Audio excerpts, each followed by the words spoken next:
We live in a world that's just obsessed with hustle, right? We're constantly told that sleep is for the weak.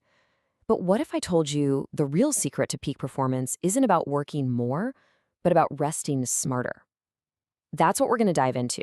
How to see sleep not as a weakness, but as your ultimate performance tool. I mean, we've all heard this one, right? I'll sleep when I'm dead. It's become this unofficial mantra of hustle culture. It's this idea that sleeping less somehow means you have more success, more drive, more, well, everything. People wear it like a badge of honor, for real.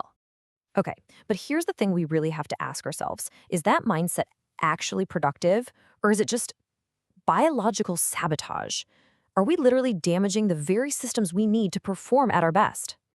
So, here's the game plan for this explainer. We're going to start by tearing down that sleep is lazy myth. Then, we'll look at the high cost of all that hustle. After that, we'll completely reframe sleep as a performance tool, get into the science of it, and finally, show you how to build an absolutely unbreakable foundation.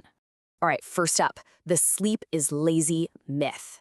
Let's really dig in and understand this whole burnout mindset. So, this burnout mindset, it basically says that sleep is a luxury, something that gets in the way. It frames rest not as a fundamental biological need, which it is, but as some kind of personal failure, like it's a sign of weakness if you need to sleep. Okay, so what's the actual price we pay for thinking like that? Let's talk about the high cost of hustle and what sleep deprivation really does to us. And I want you to really pay attention to the framing here. This isn't just pulling an all-nighter. The source calls it biological sabotage. I mean, think about that. When you force yourself to stay awake long after you've stopped being efficient, you're not gaining some kind of edge. No way. You are actively degrading the very systems your body and brain rely on to perform. And the results? They're crystal clear. We're not just talking about feeling a little tired here. We're talking about full-on burnout, emotional instability. Your focus just tanks. And all of that? It leads to terrible reactive decision-making. These are the real tangible costs when you treat sleep like it's the enemy. So how do we fix this? We have to shift our perspective completely. This next part is all about a massive paradigm shift, seeing sleep as your ultimate performance tool. And to really get our heads around this, let's use an analogy. I want you to think of yourself as a high-performance race car, one that's engineered for incredible speed and endurance. So in this analogy, sleep isn't you pulling over to the side of the road and just giving up on the race. Not at all. It's the scheduled, it's the strategic, and it is the absolutely essential pit stop. And this slide just lays it out perfectly.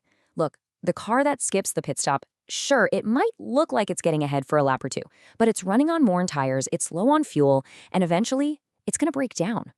The car that actually wins the race is the one that takes the pit stop. It gets fresh tires, a full tank, and then it gets back out there ready to dominate.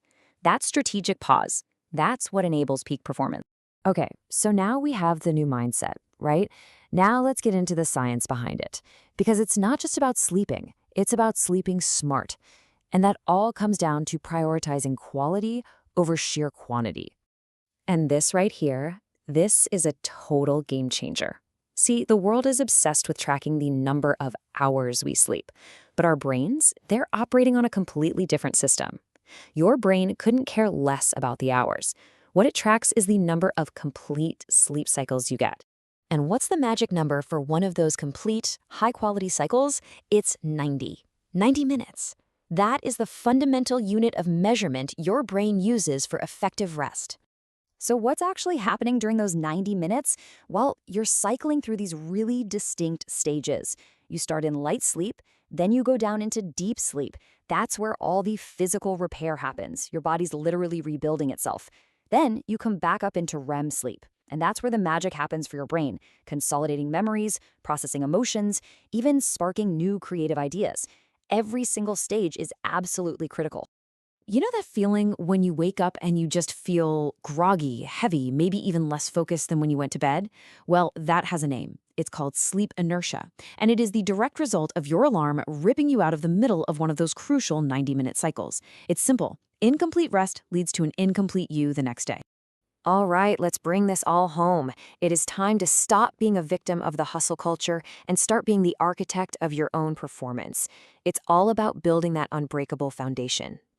Because ultimately, it really does come down to a choice.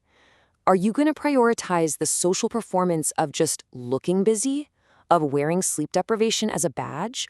Or are you going to prioritize true mental efficiency, the kind that's backed by actual science?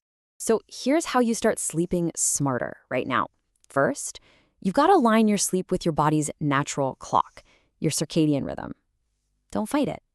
Second, start thinking in 90-minute cycles, not just hours. Plan your sleep in blocks of 90 minutes. And third, make the choice to prioritize real, substantial science over the performance of looking busy. And we'll end with this powerful idea. The next time you're tempted to shave off an hour of sleep for productivity, just remember this. You are the architect of your life, your career, your biggest ideas. And no structure, I don't care how brilliant it is, can ever stand on a compromised foundation.